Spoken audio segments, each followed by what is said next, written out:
Kevin, first I want to thank you for making the trip to California to share what you've been through, yourself, your family, from the attempt to shine some light in a dark place. Glad to do it. Tell us your history, how many years was CIA? Yes, I was a CIA officer for 17 years.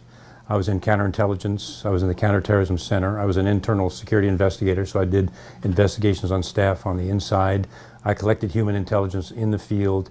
I was on the CIA director's staff as one of his protective agents. So I had several different careers within my career while I was there for about 17 years. When you begin to move a direction to try to expose issues that the agency certainly didn't want exposed, and what kind of resistance did you encounter from your peers?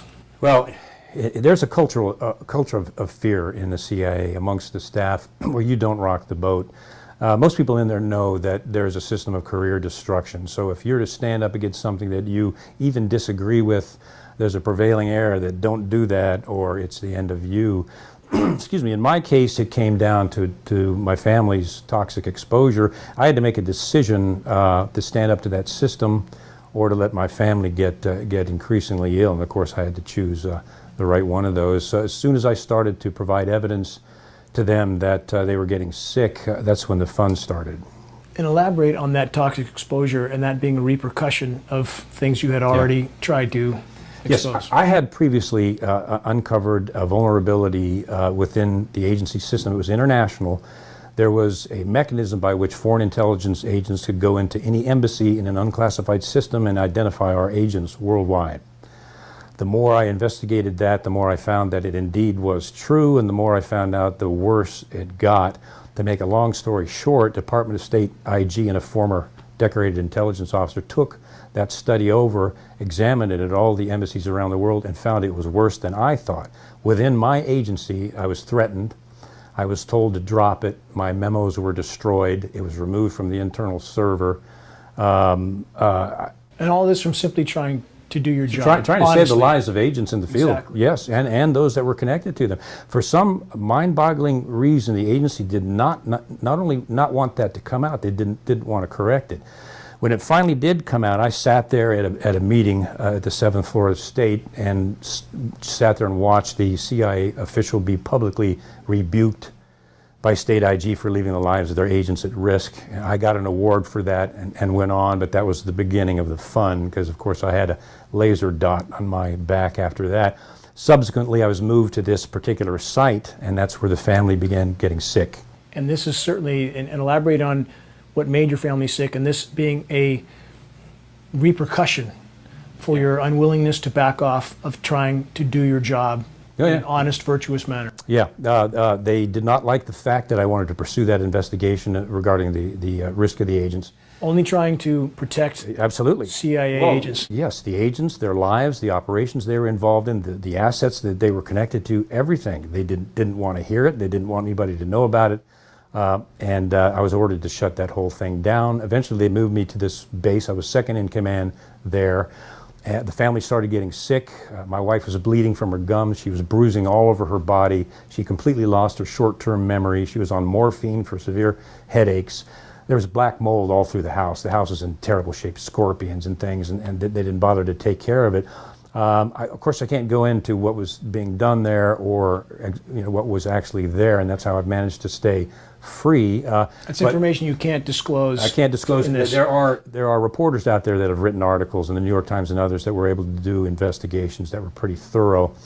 What existed at that site caused severe toxic exposure, especially to my wife and my oldest son. She was very, very ill.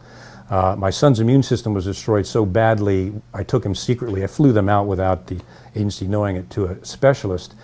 And his response to me was, Mr. Shipp, your son's immune system is so destroyed, it looks like he's been exposed to a burst of radiation. There's something really toxic there. I took that back, brought the diagnosis out to the agency, sent it to headquarters. I got the word back. I was ordered to shut it down, not to send that information to anyone, not to communicate outside the base to anyone, and to drop it, and especially not tell anybody I ever worked there. So I had a decision to make. I decided I'm going to pursue this. They're not going to do anything about it. My family is very, very sick. So I hired an attorney, told them that I was filing a mold claim for the insurance company that insured our house, got the attorney cleared, because I know that they will block attorneys from getting cleared. Got him cleared. I filed suit on behalf of the family against the agency for toxic exposure. They invoked the state secret privilege, threatened us with prison if we talked to anyone about the case. The house was broken into. They trained me well. I had trapped the house with tape seals. I had motion-activated tape recorders. They tripped all of that, came in the house and painted a chemical on the ceiling while we were gone, followed the family. They were ordered to follow the family wherever we went. And this is a wife and children who weren't even employees. And with all this activity, I mean, all these individual actions by individual agency people, all just people doing their job, right? All just people that, in the sense, Yeah. I mean, that would follow whatever orders they're Yes. given with no thought to the morality or lack thereof. And simply this is a reflection, is it not, of the state of our entire government Yes. at this point. Yes. Yes, they will follow orders no matter what. If they don't, they'll be accused of insubordination, and then the retribution, system of retribution will be targeted on them. They know that. They'll do just about anything. They know that they have to. There was not one agent that did not do that with our family without just simply following orders. But you broke away. You stood your ground. Yeah. How much of a tidal wave of truth might we see if we had a high percentage of people like you? Would it not overturn the system? That if we had is, enough? yes, Dane, that is what we need. We need people to come out when they see unconstitutional, and remember the Constitution is the law of the land over every other law in our criminal justice system. If they see unconstitutional activity being done on the part of any federal agency, they're bound by the Constitution, the supreme law of the land, to come out and say something about it. Now, if they understand that is really what is at stake, and they come out and start revealing some of these things that are highly criminal, then we could start a tidal wave within our government and some of these unconstitutional programs that could really shake things up and start, I hope, a movement of freedom and return to constitutionality. And you know, certainly, as we've communicated a lot about this, just how dire and immediate our situation is. Yes. We have converging catastrophes Yes. coming from every direction. Yes. And those people that are worried about their paychecks, their pensions, their retirement accounts, that's really almost a moot point. Yeah, And very soon will be a moot point and there's no question about that. So I agree. what would you tell agency people right now who are just behaving as order followers, trying to protect these assets that will soon no longer matter as we find ourselves in a completely different paradigm because too many people for too long have behaved in the same way? Yes. What would you tell them as an agency person from the CIA or water quality or EPA or all these officials that are helping to cover up these crimes? What would you tell them? I would tell them we're not talking about legitimate things that need to be covered up for safety. For example, if I was overseas and someone blew my cover, we would have been killed or tortured.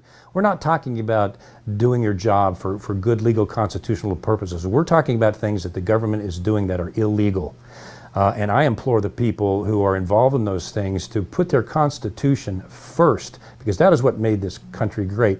I sit on the Citizens Commission of Benghazi. I exhorted the Benghazi officers the same way. I know you signed a non-disclosure agreement, but you have to understand, if you saw criminal activity, put your Constitution first.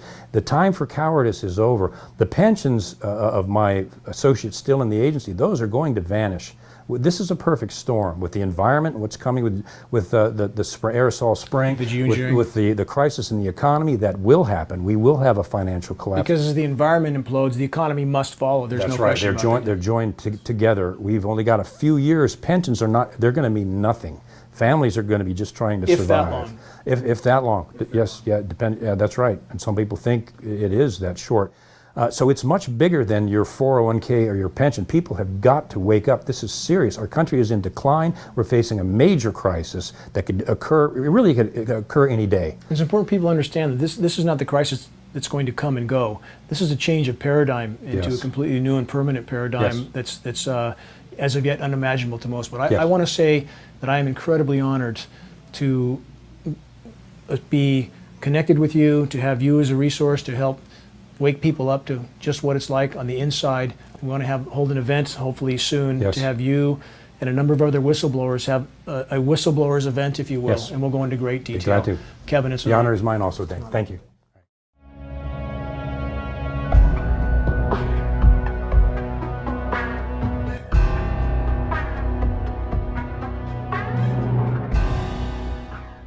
And so I had several different careers within my career while I was there for about 17 years. When you begin to move a direction to try to expose issues that the agency certainly didn't want exposed, and what kind of resistance did you encounter from your peers? Well, there's a culture of fear in the CIA amongst the staff where you don't rock the... Attempt to shine some light in a dark place. Glad to do it. Tell us your history, how many years was CIA? Yes, I was a CIA officer for 17 years. I was in counterintelligence. I was in the Counterterrorism Center. I was an internal security investigator, so I did investigations on staff on the inside. I collected human intelligence in the field. I was on the CIA director's staff as one of his protective aides.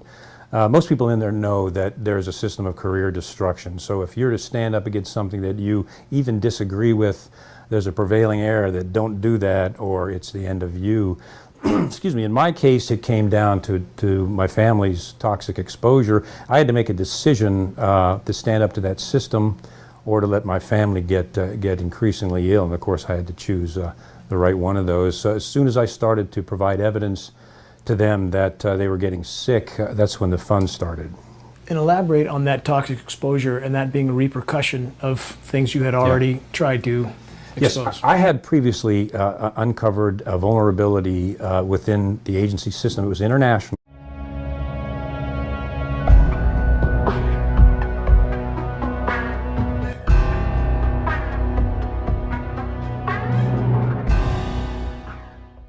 Kevin, first I want to thank you for making the trip to California to share what you've been through, yourself, your family, from the